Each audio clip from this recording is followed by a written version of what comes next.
And today we get to be just like Max from the wonderful story Where the Wild Things Are. Night falls and a forest begins to grow in the bedroom.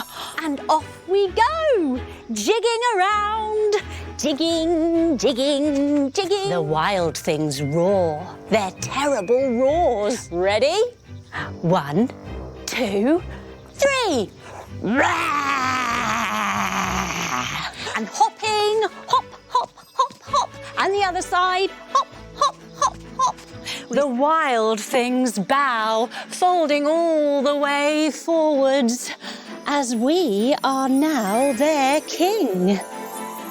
Rising all the way up, we reach our arms up to the sky to declare, and now, let the wild rumpus start. We step nice and wide, bend our knee, and we howl to the moon. Howl!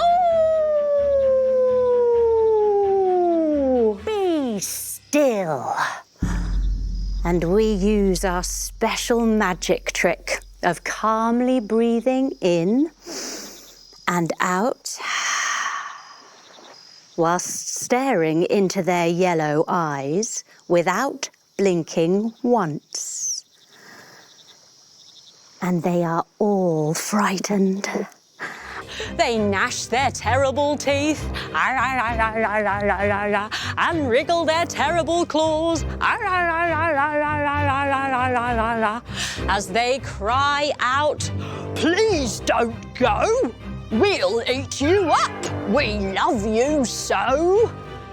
But off we sail. And in this quiet moment, we feel rather lonely.